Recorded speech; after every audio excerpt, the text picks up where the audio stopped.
Care by doctor Shazia میں خوش آمدید۔ بار بار حمل ضائع ہونے یا ریکرنٹ مس کیریج یا ایبارشن سے بچنے کے لیے یہ جاننا ضروری ہے کہ اس کی کیا وجوہات ہیں، علامات کیا ہیں، کیا احتیاطی تدابیر اختیار کرنی چاہیے اور علاج کیا ہے۔ اگر آپ کو ہماری یہ ویڈیو پسند آئے تو لائک اور سبسکرائب اور بیل کے بٹن کو پریس کر دیں۔ 10 سے 20% حمل ضائع ہو جاتے ہیں۔ اب ہم دیکھتے ہیں کہ ایبارشن یا حمل ضائع ہونے کی وجوہات کیا ہیں۔ نمبر 1، حمل کے بالکل شروع کے دنوں میں ضائع ہونے والے حمل یا ایبارشنز میں سے 90% کروموسومل ایشوز کی وجہ سے ضائع ہوتے ہیں۔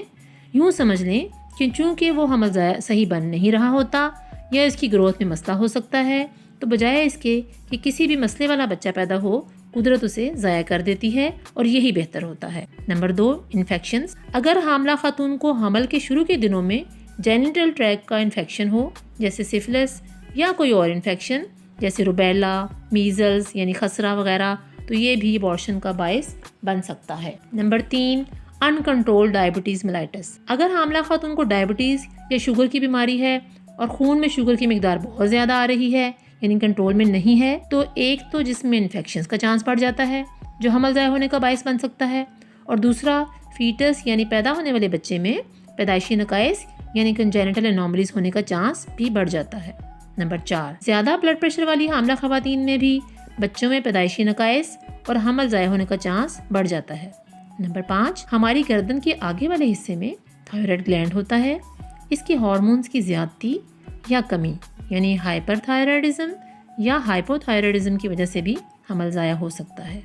نمبر 6، سگریٹ نوشی اور الکوہل ایبارشن یا بچے میں پیدائشی نقائص کا باعث بن سکتے ہیں۔ نمبر 7، آٹو امیون ڈیزیزز جیسے سسٹیمک لیوپس ارتھماٹوسس یعنی SLE اور اینٹی فاسفولیپڈ سنڈروم یعنی APS میں بھی ایبارشن کا چانس بڑھ جاتا ہے۔ نمبر 8، جو ہم 35 سے 40 سال کی عمر کی طرف جاتے ہیں، حاملہ خواتین میں ایبارشن اور پیدائشی طور پر معذور بچے پیدا ہونے کا چانس بڑھتا جاتا ہے۔ نمبر 9، فائبرائڈ یوٹرس یا سیپٹیٹ یوٹرس۔ اگر حاملہ خاتون کے رحم یا یوٹرس یا بچہ دانی میں بڑی بڑی رسولیاں یعنی فائبرائڈز ہیں، یا رحم میں ایک پردہ یعنی سیپٹم یوٹرس کو 2 حصوں میں تقسیم کر رہا ہے، تو بڑھتے ہوئے بچے کے لیے جگہ کم ہو جاتی ہے اور حمل ضائع ہو سکتا ہے۔ نمبر 10، بہت زیادہ کافی، چائے اور چاکلیٹ کا استعمال بھی اس رسک کو بڑھا سکتا ہے۔ نمبر 11، مرگی یا ایپیلیپسی کی حاملہ خاتون کو مرگی کا دورہ پڑنا بھی اچھا نہیں ہے، لیکن اس کے علاج کے لیے استعمال کی جانے والی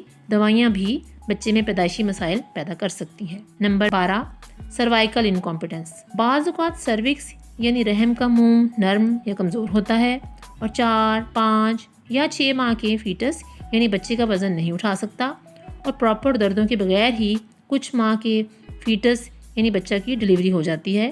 اسے سروائیکل انکمپیٹنس کہا جاتا ہے۔